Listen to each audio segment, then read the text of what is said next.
नमस्कार, मैं हूं अजय शर्मा। आज हम बात करने जा रहे हैं एक ऐसे सब्जेक्ट के बारे में जो हमारे समाज से जुड़ा हुआ है, पारिवारिक संबंधों से जुड़ा हुआ है। ये पति-पत्नी के संबंधों पर आधारित है। सब्जेक्ट क्या है कि आखिरकार पति-पत्नी के बीच में ये वायलेंस क्यों हो रहा है? ये घरेलू झगड़े कहते हैं, आपसी कलह कहा जाता है और उसके बाद हम देख रहे हैं डिवोर्स हो रहे हैं। तलाकों की संख्या बढ़ती चली जा रही है। कभी-कभी तलाक शादी के 1 हफ्ते बाद ही हो रहे हैं। हमने पहले देखा कि रिश्ते निभाए जाते थे और सालों साल चला करते थे, चाहे पति पत्नी में कितने भी झगड़े हो जाएं। लेकिन अब रिश्ते नहीं निभाए जा रहे हैं। जैसे ही कुछ अनबन हुई, तुरंत कोर्ट कचहरी शुरू हो जाती है। इसी गंभीर विषय पर बातचीत करने के लिए हमारे साथ में मौजूद हैं 3 महिलाएं जो अलग अलग पेशे से जुड़ी हुई हैं। उनसे जानने समझने की कोशिश करते हैं कि आखिरकार ये तलाक के केसेस बढ़ क्यों रहे हैं और एक्स्ट्रा मैरिटल अफेयर क्यों बढ़ रहे हैं। ये 1-2 सब्जेक्ट है। आखिरकार व्यक्ति ढूंढ क्या रहा है।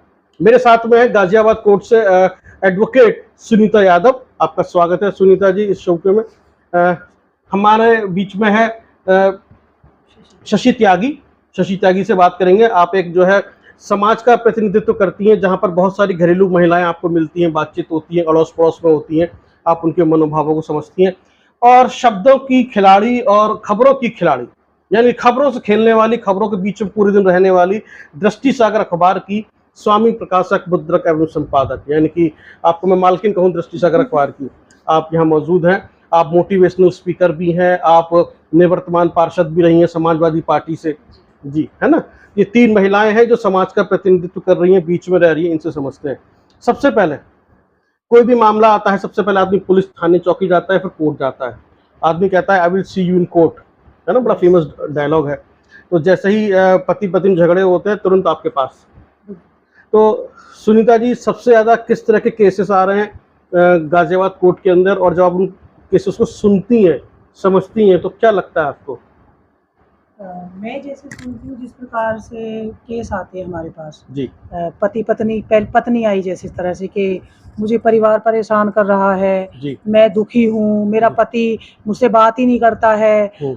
फिर मैं उनकी उन उन लड़कियों को भी देखती हूँ कि मतलब वो अकेली रह रही हैं, ना उनके पास सास है, ना नंद है, ना कोई जेठ है, ना जेठानी, अकेली रह रही हैं, फिर भी ये क्यों परेशान है। ये बड़ा सवाल है। बड़ा सवाल है कि मतलब ये फिर क्यों दुखी हैं, क्यों परेशान है। तो मैंने उनसे पूछा भाई तुम क्यों परेशान हो, किस तरह से कि मैडम इसका जो है कहीं ना कहीं इसका अफेयर चल रहा है। अच्छा।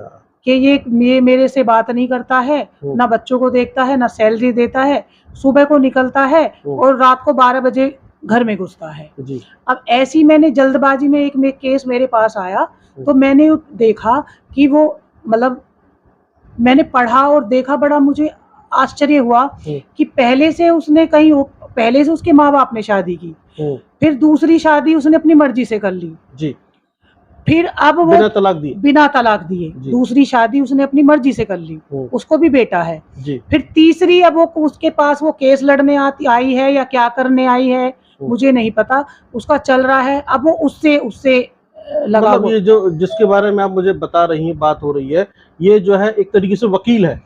हाँ, जो भी है, तभी तो वो केस लड़ने उसके पास आई। हाँ। मतलब हम ये समझ रहे हैं कि जो एक हमारे संभ्रांत समाज का चेहरा है, चाहे वो डॉक्टर हो, प्रोफेसर हो, टीचर्स हो, वकील हो, मतलब कोई भी हो, XYZ सब मतलब दुखी हैं जी। वो बाहर शांति ढूंढ रहे हैं। अब वो शांति कहाँ मिलेगी, कैसे मिलेगी, समझ में नहीं आ रहा। जी। ठीक है। अब महिलाएं परेशान, कुछ महिलाएं तो इस तरह की हमारा पति हमारा साथ नहीं दे रहा, मतलब जो छोटे तबके की है वो परेशान इसलिए साथ नहीं देता है, दारू पीता है, मारता है, पीटता है। जो बीच वाले हैं वो इसलिए परेशान है कि भाई हमारे माँ बाप ने हमारे साथ किया है, हमारे माँ बाप ने अपनी मर्जी से शादी कर दी, वो उसको झेल रही हैं, मिडिल क्लास लोग हैं। और जो बड़े घर की हैं जी, वो तो अपने पति को भी छोड़े बैठी हैं, जहाँ जा रही है वहां भी अपने एंजॉय कर रही हैं, वो तो अपनी लाइफ को एंजॉय कर ही रही हैं।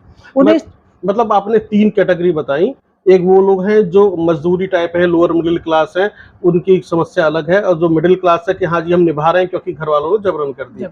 और जो अलग तरह की फैमिलीज हैं, हायर संभ्रांत परिवार और रिच लोग हैं, वो कह रहे हैं तू अपनी जिंदगी जी, मुझे अपनी जिंदगी जी रहा हूँ। तो ऐसे मुकदमों में आप किस तरीके से फिर फैसला करवा पाती हैं, कैसे लड़ती हैं कोर्ट, जब जज के सामने खड़ी होती हैं, किस तरह फाइल करती हैं आप?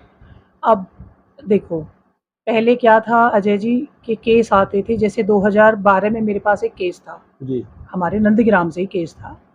तो उनको क्या हुआ था कि उनको सजा हुई, वो जेल में रह के आए 1-1 महीने, सास भी, नंद भी, सब मतलब जेल में रह के आए। तो लोग डरते थे उस टाइम। लेकिन अब क्या है कि कोर्ट इस हस्बैंड वाइफ के मैटर को मजाक बना दिया है लोगों ने। ठीक है, अब मैं इसी यहीं पे अभी आपको रोक रहा हूँ कि हस्बैंड वाइफ के मैटर को मजाक बना दिया है। मैं थोड़ा सा सभी के विचार ले लूँ। मैं शशि त्यागी आपसे पूछूंगा, आप मुझे बताइएगा कि जो आपके अड़ोस पड़ोस में महिलाएं हैं और उनकी जिंदगी को आप जब देखती हैं, तो आपको क्या लगता है कि क्या कभी कोई लड़ाई झगड़े भी होते होंगे? आपको लगता है कि उनकी लड़ाई झगड़े जो है कोर्ट कचहरी पहुंच जाने चाहिए, या ऐसा कुछ जो भी आपको लगता समझ में आता है एक आम महिला होने के नाते? ऐसा नहीं होना चाहिए, ऐसा नहीं अपने घर में ही उन मसलों को सुलझा लेना चाहिए जी। और जो लोग अपने को भी दबना चाहिए, वाइफ को भी दबना चाहिए जी, अगर मतलब समझौता कर लेना चाहिए। हाँ, बरोबर की टक्कर होगी तो जाएगा ही जाएगा जी, यानी कि इस तरह के मामलों को लेकर कोर्ट कचहरी नहीं जाना चाहिए। जैसे अभी सुनीता ने कहा कि भाई उसकी पहले से एक शादी थी, उसका फिर दूसरी शादी कर ली, उससे बच्चा हो गया, फिर तीसरी से और कर रहा है। वो तो जाएगा ही कोर्ट कचहरी में, ऐसा मामला तो। अच्छा, आप मामला तो जाएगा ही ना। वो भी एक वकील, आपको लगता है कि जो कानून का जानकार है, जो दूसरों को न्याय के लिए लड़ता है, जो काला कोट पहनता है, लोग कहते हैं I will see you in court, वही अगर 3-3 शादियां करके बैठ जाए तो कैसा लगता है? उसे ऐसा नहीं करना चाहिए ना। हिंदू धर्म में तो एक ही शादी है जी, हिंदू धर्म में एक ही शादी है, और हिंदू विवाह मैरिज एक्ट भी एक ही शादी की परमिशन देता है। यानी कि वो वकील जो है कानून से खेल रहा है, कानून का रखवाला, कानून की पैरवी करने वाला, कानून से ही खेल रहा है एक तरीके से।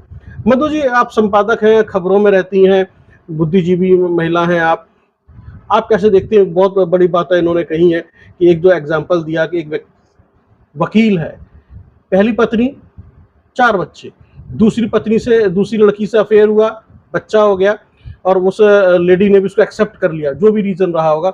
अब वो तीसरी वाली के साथ में भी है। आप कैसे देखती हैं इसको? देखिए अजय जी, एक तो पेशे से वकील जी, वो पढ़े लिखे भी हैं और सारे लॉ कानून भी जानते हैं जी, लेकिन जब एक बुद्धिजीवी या वकालत जिन्होंने पेशे से की है वो इस कार्य को करते हैं, जबकि उनका कार्य और कर्तव्य होता है कि वो दूसरों को समझाएं, दूसरों को मोटिवेट करें, तलाक क्यों हो रहे हैं वो आगे ना बढ़े।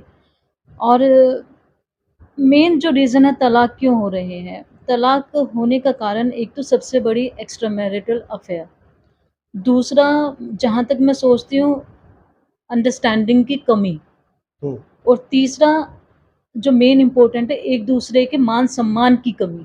तो तीनों मेरा जो पॉइंट ऑफ व्यू है मैं उससे यही कहूँगी कि आजकल के समय में मान सम्मान की बहुत कमी हो गई है। लोग पति पत्नी के रिश्ते में एक दूसरे को नीचा दिखाने की कोशिश लगी रहती है।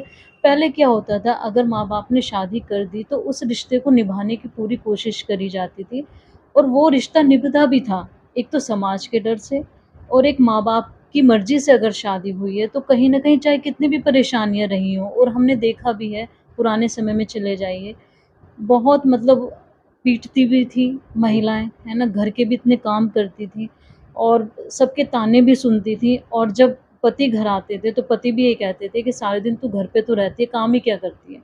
जब तो इतना मेहनत का काम होते थे सारे। लेकिन फिर भी कहीं न कहीं वो एक परिवार को जोड़ के रखने काम जोड़ने के कारण उनको अपना सँभाल के रखती थी कि कोई बात हमारे घर से बाहर ना चली जाए।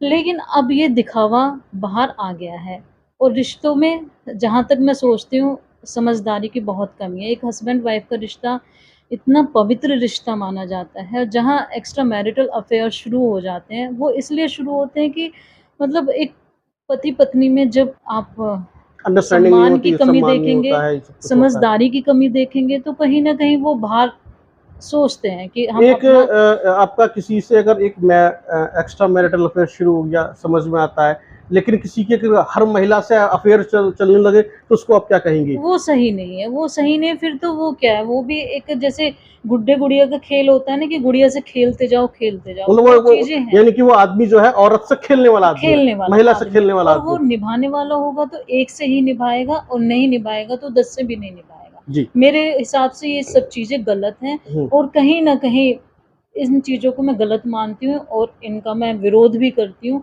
कि आपके पास चाहे पैसे की कमी है, कुछ भी है, लेकिन रिश्तों को समझिए। तलाक की नौबत क्यों आती है? तलाक की नौबत इसलिए आती है, सब चीज़ों की कमी होने के कारण इंसान उस चीज़ को समझ नहीं रहा है। उसके अंदर डर बिल्कुल ख़त्म हो गया है। चलिए, आपने कुछ सवाल उठाए इसके अंदर। अभी हम इस परिचर्चा को, इस डिबेट को आगे बढ़ाएंगे, इन तीनों महिलाओं से बातचीत करेंगे, वकील साहब से लीगल टर्म्स को समझेंगे और आपसे जो है समाज के टर्म्स समझेंगे, और जो खबरें दिन भर पढ़ती हैं, मधु शर्मा जी अपने अखबार में छापती भी हैं, पढ़ती भी हैं, उसके बाद इनके क्या क्या विचार हैं। अभी ले लेते हैं छोटा सा ब्रेक, और ब्रेक के बाद फिर हाजिर होंगे और बात करेंगे इसी सब्जेक्ट पर। बने रहिए। गाजियाबाद का नंबर 1 पेपर दृष्टि सागर, खबरों की विश्वसनीयता के लिए पढ़िए दृष्टि सागर, क्योंकि दृष्टि सागर है YouTube की दुनिया का सबसे बड़ा न्यूज़ चैनल डेमोक्रेसी मॉनिटर, खबरों की दुनिया का सबसे बड़ा नाम डेमोक्रेसी मॉनिटर। नमस्कार, एक बार फिर आपका स्वागत है। ब्रेक पर जाने से पहले हम बात कर रहे थे कि तलाक क्यों हो रहा है, उसी पे चर्चा को आगे बढ़ाते हैं। सुनीता, तलाक तो हो रहे हैं, हर तरह के परिवारों में है, तब जब ये लोग समस्याएं लेकर आते हैं तो सुलह करवाने की कोशिश करते हैं, कुछ सुलह हो जाए। देखो ऐसा होता है अजय जी, जो अच्छे इंसान होते हैं, जिन्हें अपने परिवार चलाना होता है, जिन्हें समाज का डर होता है जी उनके घर बस जाते हैं। जी। ठीक है। और जिन्हें कुछ जो बेशर्माई पे उतरे रहते हैं कि हमें तो डर ही नहीं है किसी का, ना समाज का, ना कोर्ट का, ना कचहरी का, सालों साल 8-8 साल खर्चे नहीं बनते। 125 का मैटर डाला है, उसको कई साल लग जाते हैं खर्चा बनने के लिए। जी जी जी। अभी एक क्लाइंट है मेरे पास जी। अभी, उसके पास ये नहीं कि पैसा नहीं है, उसके पास पैसा है, वो दे सकता है, 2 बच्चे हैं, उन्हें खुश रख सकता है। मैं तो ये कहती हूँ बीवी को ना देखें, बच्चों को तो देखें, वो किसी और के बच्चे थोड़ी ना, आपके ही तो बच्चे हैं जो आपने पैदा किया है। क्या है, आएगा तारीख पे, वारंट हो जाएंगे, जेल चला जाएगा, 10 दिन की जेल काट आएगा, फिर आ जाएगा, फिर वारंट हो जाए। मैं 6 साल से यही कर रही हूँ, उसके वारंट करा रही हूँ। अब उसके कुर्की के आदेश हुए हैं, अब भी ये कह रहा है जो कुछ उठाना है ले जाओ, मुझे कोई फर्क नहीं पड़ता। तो ऐसे भी लोग, तो ये समाज एक तरीके से बहुत गलत रास्ते पर चल पड़ा है। हाँ। मतलब लोग अपने बच्चों को भी नहीं देख रहे हैं, बच्चों को भी नहीं देख रहे हैं। अब जैसे उससे हमने किसी से ये सवाल पूछा, भाई तुम ऐसा क्यों कर रही हो? कि देखो जी, ना तो मैं कानून से डरता और ना मैं किसी और से डरता, जिससे जो होता हो कर लो, और जब ना हो तो नाले में कूद के मर जाओ। जी। तो आप जैसे हम समझे इसको, प्रतिदिन के हिसाब से कितने मामले गाजियाबाद कोर्ट पे पहुंचते होंगे? अभी मैंने पिछले सोमवार को जी एक तलाक का केस डाला था। जी। तो जज साहब ये कह रहे थे, सुनीता मैडम, आज 300 केस रजिस्टर्ड हुए हैं सिर्फ आज में, एक दिन में 300 रजिस्टर्ड हुए हैं। तो आप लगा लीजिए कि रोज कितने दर्ज होते हैं ना, कितने तलाक होते हैं। जी, यानी कि समाज टूट रहा है पूरी तरह से, रिश्ते बिखर गए। मुद्दा सिर्फ परिवार को संभालने का मुद्दा है, सिर्फ पैसे का। लड़की क्या करेंगी, शादी करेंगी, वो 125 का खर्चे का डाल देंगी, हमें पैसा चाहिए। शादी करेंगी, शादी होगी 1 लाख की, मांगेगी 20 लाख रुपए। अब ये तो बताए कि जो आदमी मजदूरी कर रहा है वो 20 लाख रुपए कहाँ से देगा? पैसा कमाने का जरिया भी बना लिया है जी। ठीक, अरे जब 20 लाख रुपए तुम मांग रही हो, जिस मुंह से 20 लाख एक कटोरा लेके भीख मांग रही हो तुम, अगर तुम इतनी अच्छी थी, इतनी पैसे लगाए थे, तो कोई अच्छा इंस्पेक्टर, इंजीनियर, डॉक्टर, टीचर मिल सकता था। कुछ भी हो सकता है। मजदूर से क्या मांग रही हो तुम? सही बात है, मतलब पैसा कमाने का जरिया भी बना लिया। अब अजय जी, कानून भी जो है एक तरीके से, कानून ने बहुत सारी चीजें वो कर दी है, फ्री कर दी है। पहले 498 में एक महीने की जेल काट आती थी, बिल्कुल। अब बाहर से बाहर बेल हो जाती है, वो भी खत्म। पहले क्या होता था कि महिला पर लगा दिया कि ये भी कैरेक्टरलेस है, पुरुष पे लगा दिया भाई ये कैरेक्टरलेस है। अब सुप्रीम कोर्ट ने कह दिया है कि भाई उसकी मर्जी है, उसका मन है उसके साथ रहने का, तो जाए। तो बचा क्या है? आप ये सोचिए, फैमिली, एक फैमिली कोर्ट हुआ करती थी, आज गाजियाबाद कोर्ट में 20 कमरे बन सके, 32 कमरे महिला उसके हैं फैमिली कोर्ट के। आप बताइए, 32 कमरे 32 केस चल रहे हैं उनमें, यानी कि पूरा गाजियाबाद कोर्ट जो है फैमिली कोर्ट से भरा फैमिली हुआ। कोर्ट से भरा हुआ। यानी हम ये समझे कि जो हम पहले सोचते थे कि इस तरह के केसेस ज्यादा हैं, चोरी डकैती बलात्कार, उसके वो ना वो होकर खत्म हो गए तो कम है, वो नहीं है अब आपसी लड़ाई झगड़े के केसेस बस। ज्यादा है। जी, तो जैसे अभी ये बता रही हैं कि 32 कमरे हैं जहां पर फैमिली डिस्प्यूट हो रहे हैं, तलाक के मामले चल रहे हैं या कोई ना कोई घरेलू हिंसा का मामला चल रहा है, इसको आप कैसे देखती हैं अपने समाज में, आसपास में? शशि, ये सही नहीं है ना। जी। अपने हिसाब से महिलाओं को भी थोड़ा एडजस्ट करना चाहिए। एक मेरे ही पड़ोस में एक महिला है, हम्म। उसका पति दारू ज्यादा पीता है, तो उसने अपने पति को उसमें भेज दिया है जेल दारू में। छुड़ाने के लिए। अच्छा, नशा मुक्ति केंद्र में। हम्म। जी जी। 7,000 रुपये महीना देती है। जब उसको 2-4 दिन के लिए लाती है, वो फिर खर्चा मांगता है, ना वो बच्चों की तरफ देखता, ना बीवी की तरफ देखता, तो वो और क्या करेगी ऐसी महिला, ऐसे पति का? ठीक है, ये भी समाज की समस्या है। मधु जी, 32 कमरे हैं, घरेलू हिंसा के, डिवोर्स के मामले चल रहे हैं, कैसे देखती हैं? और 300 केस एक दिन में रजिस्टर्ड हुए। मैं आपसे जानना चाहूंगा, शॉर्ट में जवाब दीजिएगा, है ना? अजय जी देखिए, मैं एक पति पत्नी के रिश्ते के तौर पे उस नज़रिए से सोचूं तो ये बहुत ही दुखद विषय है हमारे लिए कि 32 कमरे जो कोर्ट में हो गए हैं वो फैमिली कोर्ट के ही हैं, जहां पर इस तरह से केसेस। खत्म।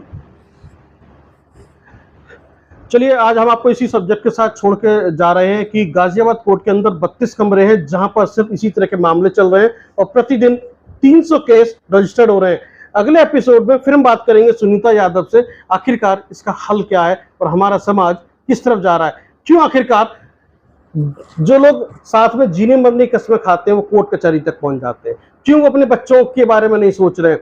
और एक जो सवाल उठता है जो सुनीता यादव ने उठाया है कि अपने बच्चों के बारे में सोचिए, तो आखिरकार इन बच्चों का भविष्य क्या होगा, ये कैसे बच्चे बनेंगे, इनकी क्या मानसिकता होगी, कैसे समाज का निर्माण होगा और भारत का भविष्य क्या होने वाला है ऐसे बच्चों की वजह से जिनके माँ बाप कोर्ट कचहरी में खड़े हों, लड़ाई झगड़ा कर रहे हो। मैं सही कह रहा हूँ? आप अगर आप इस पर सहमत हो, तीनों महिलाएं, जी। आखिरकार हम किस तरह के बच्चे भविष्य के रूप में दे रहे हैं।